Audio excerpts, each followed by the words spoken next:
I am so pumped. Folks, this is Tynan Allen.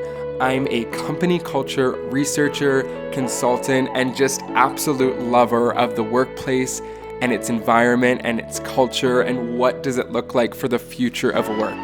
So you're listening to my podcast. I'm so excited to have you here. And I wanted to give a little bit of a preview episode. I've been doing a ton of recording of these episodes, and I'm absolutely excited about their launch. But to even just give you a little bit of a preview from each episode, the first 4 that we'll be releasing, I've created this little mini-sode. So please have a listen. Please let me know anything you want in terms of feedback, in terms of guests you want to hear from, how they've built their organizations, what does culture look like in them, how they've seen culture really be a key to their success, and all of those topics that you can think of that relate to the workplace and its environment. Please let me know. Feel free to reach out. I am super excited for you to be on this journey with me.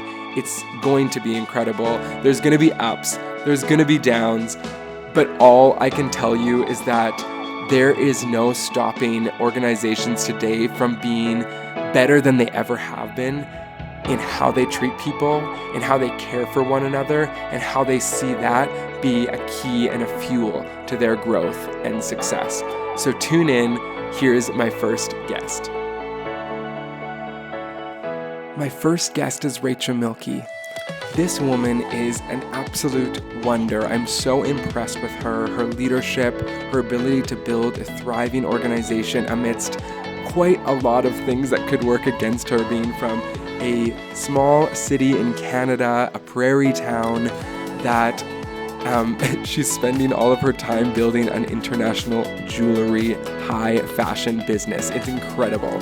So I'm so excited to hear about what she does in her organization to build thriving culture and truly care about her team and how that leads to the growth that she has seen over time.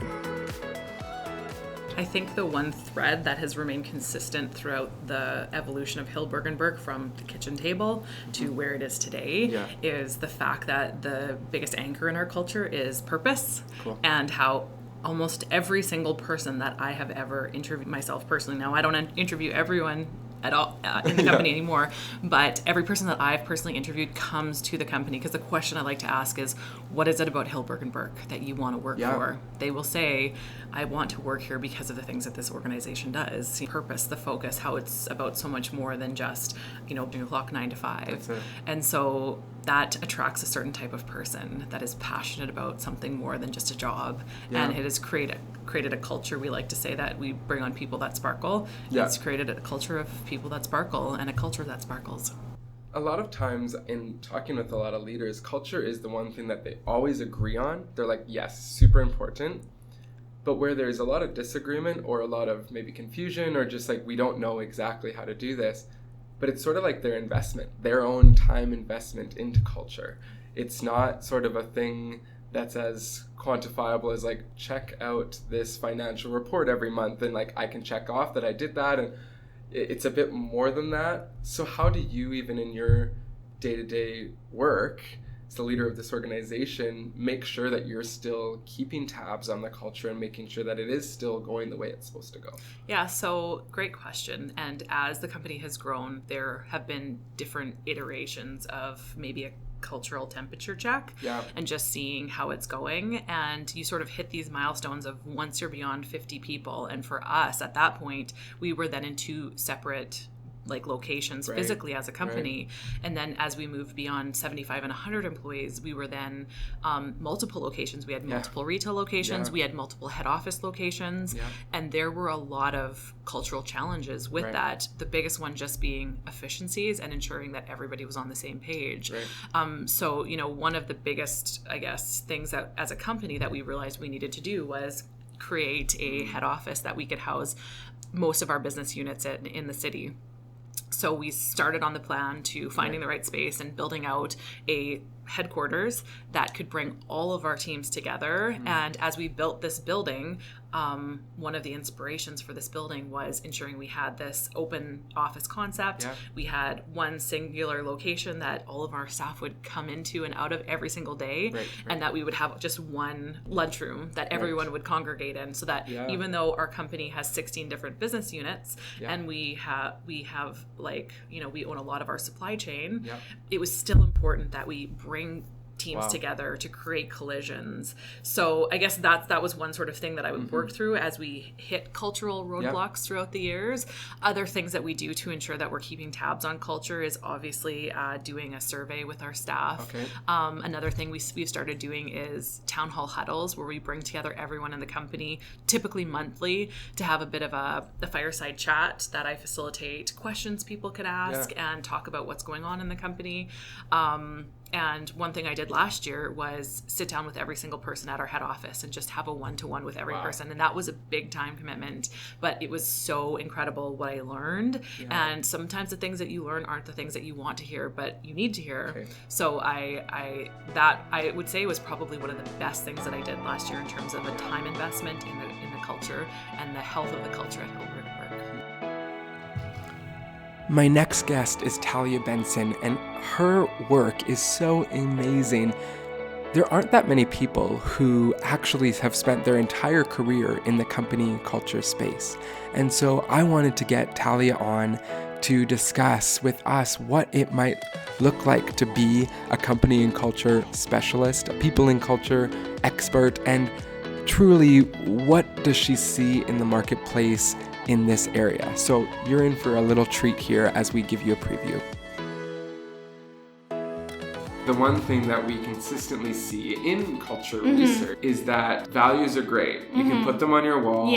You can talk about them in the interview. And yet we still hear all these companies that do that and they don't have a team or a company that really lives it out. Maybe from leaders down, but also sometimes you don't have the right employee that's going to fit to that. So talk to us about translating values and what the company stands for into actions. Of course, yeah. So it really is that repetitive nature of always coming back to it and always that people know that it's important. Something that we do here that makes it a daily practice is that before each meeting, we actually go over value stories that we've witnessed from the team or that we ourselves have feel like we did. So it's both brag about yourself and brag about your teammates. And I don't know if I've mentioned what our values actually are yet, and I'm happy to share it, but it's team, care, passion, and growth. So typically the way that we'd start a value story, I have a story about growth and this step zone, and I think that it really showed and helped out a teammate and sort of along those lines. So you can really hone into which value was emulated. So that's absolutely integral. I love that you touched on that, because I think people probably would have been listening being like, that's cool, but like, do they really live it out? But you're already you actually have a system. You have a system so that people share about what they're doing that's actioning the values, but then you're even giving other people who maybe behind the scenes aren't living out those values, you're telling them that this is what we celebrate and this is what's going to get you far in the company, this is what we're looking for, do this, right? In your own way, but here's an example of what growth looks like lived out. And so now they don't have any excuse of not knowing what it is or maybe interpreting it their own way and getting it wrong, right? So that's so brilliant. I love that. My next guest on the podcast will be Thane Marcus Rigler. And this young guy who is really showing us that it doesn't matter necessarily how old you are to really focus on your growth and take this seriously. He was a pro golfer. He's now an author. He is a millennial entrepreneur, and he's really showing us what it looks like to change the game in terms of personal development and growth. From a company culture perspective, his insights are really valuable because we all have a part to play in our organizations to build a thriving workplace environment. And so he's going to talk to us about what it looks like for us to own our piece of it and really contribute to what our organization is going towards. And so speak to me as if I am a person that's working in this large organization and I'm feeling stuck. I'm feeling like I am that person that has settled and I don't want to be anymore. How do I sort of pick myself up out of that? And then maybe even after that, touch on what can managers, leaders, and executives do to also encourage and inspire people to get out of that sort of coasting mindset? Yes, 100%. So for the person that is coasting, right, it's first recognizing where you're at, being honest with yourself, being as objective as possible, having other people and other perspectives help fuel or inform that, and just really being real, right? Recognizing reality. And then you get to say, okay, what would it look like if I did take ownership? Who would I be if I really leaned into this role and embraced it and went beyond my personal capacity right now. And then the most important follow-up after that though is why. Why should I? Why will I? Why does this matter? And why should I take ownership? Because if you don't start with why, as a lot of people talk about, right, your reason, your purpose for doing what you're doing, it won't last. That's what produces the endurance with it, because it takes patience and persistence to change habits and to turn bad habits into new good habits. And it takes a lot of work. And the only way you have the ability to endure all the obstacles of changing those realities is if you have a compelling enough reason why. And so I really encourage people to say, okay, what are you trying to accomplish with your life? What are you actually pushing towards? And who are you? My big question is, who are you created, equipped, and called to be? Because if you can answer that question, or at least come up with some semblance of a reality for that now, it will change. It'll shift throughout all of our lives. That's growth, right? That's how I start the book out, with a quote from Muhammad Ali that says, the man who views his life the same at 50 as he did at 20 wasted 30 years of his life. Wow. And that's the reality. Like, if we aren't changing our perspective, the older we get, we're not growing. We're stagnant, and that's not a place you want to be. And so for the people that are in companies, it's really being real with yourself, recognizing where you're at, saying how it is, and then thinking about what would it be if it looked like, what would it look like if it was different? And why should I make that gap between where I am and where I want to be? Why should I eliminate that gap and make who I want to be who I actually am? From the overseer, the manager side, management's hard because ultimately it's people, right? You're dealing with people, and we're complicated human beings that have a mess of emotions and desires and realities that just make this a beautiful dance. But dancing can sometimes be frustrating. So the job of a manager is really, and I have a couple roles where I'm managing people now with a young adults group ministry I lead, and with the podcast I do, and so it's really figuring out, like, clearly, how can I understand this person? How can I understand what motivates them, what their desires are, and how can I then empower them into those realities?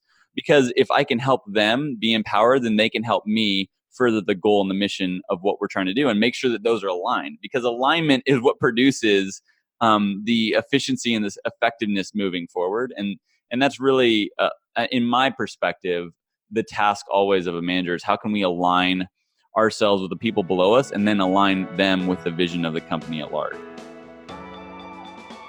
In this first round of podcasts that we'll be releasing, I got to interview Matt Diddlejan, and this young but incredible leader who's taken his company from zero to hero and is now actually departed from a leadership position as he was as the CEO, and now to being the chief futurist. It's so awesome to hear his perspective on how culture has played such a pivotal role in the building of his organization, an organization that even in an industry almost didn't exist when he started it, which is higher education marketing and social media influencing. And I think a lot of leaders can really learn from Matt and his journey and what it looks like for people to really get in to their businesses, and then also to see them from a different perspective. So I really invite you to even tune into that episode when it's released. How would you, again, I'm trying to get into the mind of you and someone like you, but then also people are going to be listening that might be more in the role of somebody on your team. So in your position as a leader, futurist, thinker, you're seeing all this stuff upward. What do you want someone to do? How do you want someone to approach you if, they have a problem or they have a conflict, or they're seeing that, not that you're out of line, but that they can give some constructive feedback? How do you want to receive that, and how would you want somebody to... First of all, I think the most important thing is intent. And if the person's intention is to come, then I will never, ever, think ill of whatever they have. So that's number one, is if you have good intentions, I believe, and I do believe our team all has great intentions, and they all believe that they grow themselves as individuals. So that's the first thing. And then after that, I think the biggest thing is just tell the truth, be honest, and don't be afraid to speak the truth. I hate that whole notion of, I remember in business school, I was taught this shit sandwich. Have you ever heard this? Yes, yeah. When giving someone feedback, tell them, something nice, and then give them the feedback, and then tell something nice again. It's like, no. If the only reason you're doing that is to pad someone's ego, then screw them. It's their job to get over their, okay? And I think I've done a really good job of beating down my ego, the world just kind of beat it out of me, to be honest. It wasn't my intention. It was just the world just beat me down until I don't have as much of an ego. But it's really like, just deliver the message, truth and honesty, and be blunt, because it's the most effective form of communication. And I do believe that the moment that people stop telling the truth is when trust starts to erode. And trust is just the bedrock. And so I always tell people, if you don't like something Jordan's doing, go tell him. You know what I mean?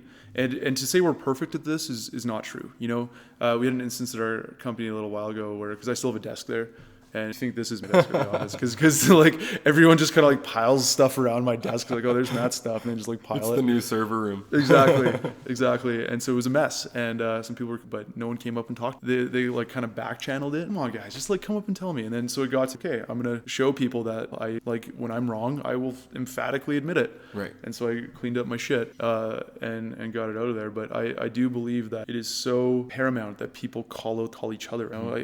I don't know if you ever saw that Office episode where they had like the complaint box and people just complaining about each other. Right. It's like, what does that do? You know? Yeah. Imagine if you had a group of friends and no one called each other out. You wouldn't be friends for very long. I can tell you that much. Right. So it's like, the importance of truth, I don't think can be understated. It's so important. Right. Yeah. Truth equals trust. Wow. In just a few short snippets, you can already tell that the guests on this podcast are sharing some crazy thoughts, ideas, and insights. I've learned a lot already so far on this journey, and I'm excited for you to be a part of it. So I just wanted to pop back on quickly and thank you. Thank you for being part of this journey, of this experience, this new endeavor of mine, starting this show, the CultureING podcast. And if you've really liked what you've heard today, then I really invite you to stay connected to us. We will be launching the full-scale episodes very shortly. And if you go to our website, cultureing.com, that's culture, E-I-N-G. Yes, it is spelled a little bit incorrectly, but I want it to be a little bit different. So if you go there, you can subscribe so that you'll find out when all the new episodes drop, and you'll also find other content, resources, blog posts, etc. So stay connected. Please also feel free to drop any sort of comments or feedback. If you loved a certain topic about company culture and want to hear more about it, let us know. If you want to hear from a certain guest from a certain company, please let us know, and I'll be doing my best to try and get those people on the show. I also wanted to just, kind of go a little bit deeper. When I started this, I wanted to give you a bit of the rationale, just really quickly. This is a part of a movement of company culture, of bettering our organizations, our workplaces, where we go to work every day. It affects us so much what our workplace is like. And if we don't continually strive to bring our best selves to work and fight for environments where we can do so, then we're missing out on so much of what life could be. And there is so much amazing momentum in this space of company culture and employee experience, the future of work, people and culture, talent, all of these sort of buzzwords. There's so much already happening. We want to keep building. We want to keep growing. We don't want to get complacent. And so this podcast is a part of that. You're a part of that conversation. So that's it. You've been hanging out with Tyne and Alan, and I so thank you for being part of this. Stay tuned for more. I can't wait to share it with you. Be blessed.